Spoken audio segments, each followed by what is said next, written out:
अफसोस है कि आप जा रहे हो।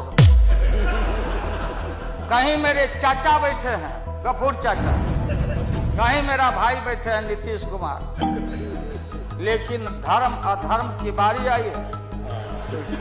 आज गद्दा चलाना पड़ रहा है तुम्हारे पीठ पर। हम लोग सूफी आए, संत आए, आपके सूफी संत जैसे अडवाणी जी बैठ के उपदेश पढ़ा रहे थे। आपने सोचा नहीं कि आपका सत्यानाश क्या हुआ, किसने किया। हमारे मुंह में सीधे 32 दांत है, उनके पेट में नीतीश के दांत है। मुझे अफसोस है कि आप जा रहे हो। कहीं मेरे चाचा बैठे हैं, गफूर चाचा, कहीं मेरा भाई बैठे हैं नीतीश कुमार, लेकिन धर्म अधर्म की बारी आई है। आज गद्दा चलाना पड़ रहा है तुम्हारे पीठ पर। हम लोग चिंता मत कर। तो ये जो मन है मत वाला, कहीं हम लोग के गुरु जौहर साहब बैठे हुए हैं, गुरु थे हम लोग के। मुझे अफसोस है, मैं आता हूं कि ये जो मन है माननीय प्रधानमंत्री जी मतवाला भोला है, ठुमक ठुमक के थिरकता है, चाहे होली हो या कोई हो।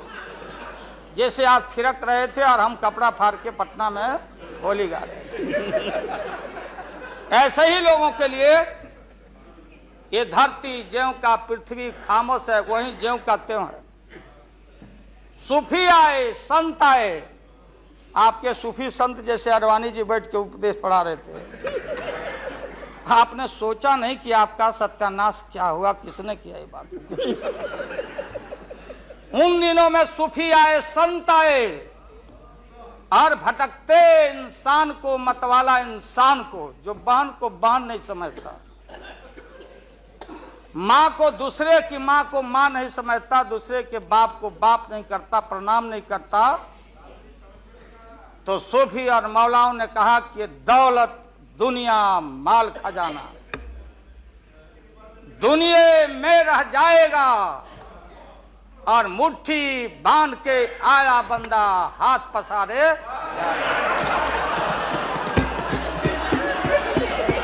जैसे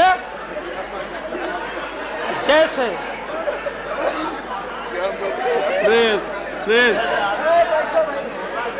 लेकिन ये जो मन है, ये जो मन है मानता नहीं। आपने कहा था यहीं, अरे बन रीता वर्मा, अभी भी आपका स्वाभिमान जगना चाहिए। अरे तुमको डिप्टी स्पीकर भी लोग नहीं बना सके। बैठ जाओ, इसलिए मैं कहना चाहता हूँ। लाल प्रसाद जी, हाथ पसारे जाएंगे ऊपर। बैठे बैठे बैठे। माननीय दिन दशा आपके 13 महीने के शासन में, मुझे अफसोस है 13 महीने के शासन में हम लोग के पुराने गुरु जौहर साहब के कपड़ा में, लता में, भाई रुको ना भैया, सुना करो ना, कोई परिवर्तन नहीं हुआ। आप देखेंगे कि हम लोग टाइट कपड़ा पहन के आते हैं। जौहर साहब का पोशाक देख लीजिए, और बिहार में जाते हैं तो फिर वहां पोशाक आप देख लीजिए, अरे फटा, यही स्थिति उनकी रह गई। अब उनका क्या दोष हो सकता है। तो आखिर इनका और उनका जो मिलन हुआ, जौहर साहब का और रूमर फ्लोटिंग सेंटर का जो मिलन हुआ, तो ये बड़े सोच समझ के हुआ। तो जौहर साहब के मामले में जो भ्रष्टाचार पर सोच है, जो बताते रहे हैं, हम लोग को जेल भेजवाते रहे हैं। राबड़ी देवी महिला मुख्यमंत्री, जिसका मुकदमा में नाम नहीं हो, अपमान कराते रहे हैं। राबड़ी देवी मिलती है माननीय प्रधानमंत्री जी से मेरे साथ में, प्रधानमंत्री जी ने माना कि बहुत गलत काम हुआ, तो मैं फिर आऊंगा। आपने कहा था कि दुनिया का सबसे बड़ा स्काम है पशुपालन स्काम। आएगा दूध का दूध, पानी का पानी, जैसे सारे बैठे हुए लोग। अब बचा कौन है इस मुल्क में? कौन बेदाग बैठा है? और मैं इन चीजों को आज कोई छेड़छाड़, कोई बात नॉर्म्स के खिलाफ मैं जाना नहीं चाहता हूं। बातें दबाई नहीं जा सकती है, चाहे जितनी बातों को हम जहां भी थापर साहब के टीवी में या जहां भी हम कोई बातों को कह डालें, बात दबती नहीं है, अभिलेख मिटता नहीं है। आप माननीय प्रधानमंत्री जी, आपने चिंता जताई और इतिहास को, आडवाणी जी गृह मंत्री जी ने गृह को खराब किया है। आपका जो गृह है उन्होंने खराब किया है, और आप मतवाले की तरह, आपका ज्यादा दोष नहीं है। मैं किसी को अपमान करने के लिए नहीं कहता हूं। मैं जन्म लिया था फुलवरिया गांव, गोपालगंज में, फुलवरिया गांव में, तो हम लोग को मालूम नहीं कि हमारे भविष्य में क्या लिखा है। तो ये गोसाई लोग एक ऐसा रखते थे पशु बैल, आंख पर मासा है, पीठ पर पैर है, बहुत छोटा नाटा है, जिसको नादिया बोलते उत्तर प्रदेश में। हम लोग अपने यहां बसहा बैल बोलते। भोला बाबा, शंकर बाबा का अवतार माने बसहा बैल।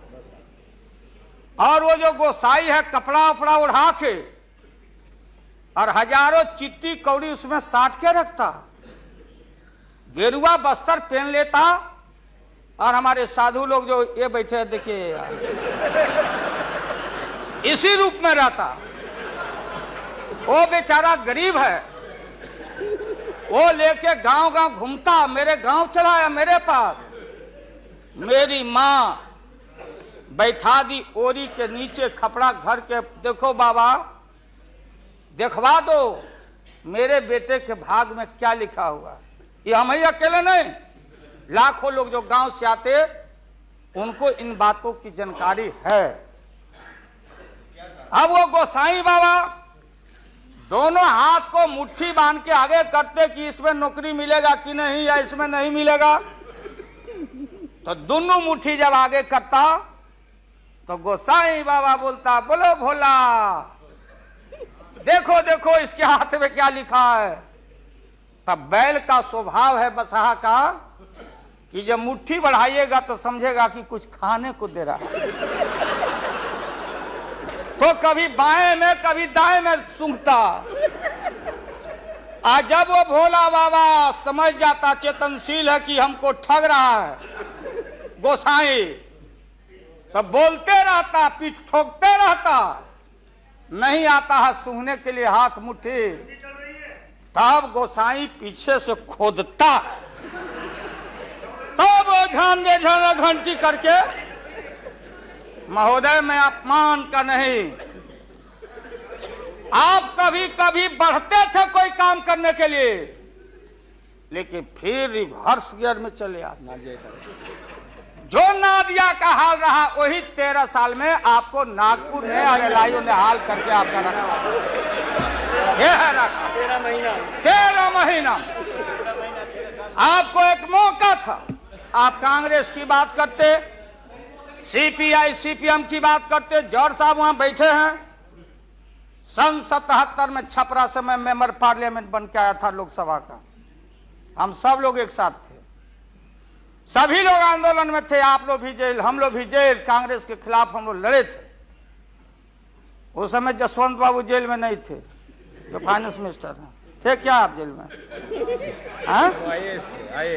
हाँ, कभी जेल नहीं, आंदोलन में जेल। तो आप लोग तो, आप तो बिना हरे फिटकिरी का कोई ना कोई पद ले ही लेते हैं,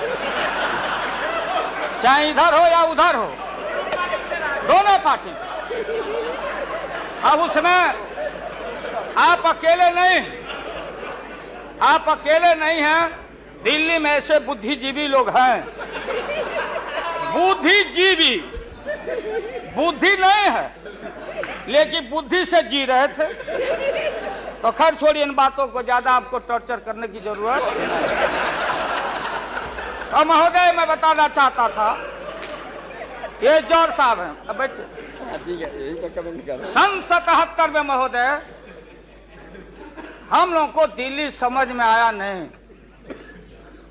दिल्ली में हम लोग जब आए, राज नारायण जी, जौहर साहब, चौधरी चरण सिंह जी, हम लोग उसी परिवार के लोग हैं महोदय, चाहे मुलायम सिंह जी हो और कोई हो, या नीतीश जी उधर जो चले गए हैं। हमारे मुंह में सीधे 32 दांत है, उनके पेट में नीतीश के दांत है जो वहां चले गए। पेट में दांत, पेट वाला दांत बड़ा खतरनाक होता है।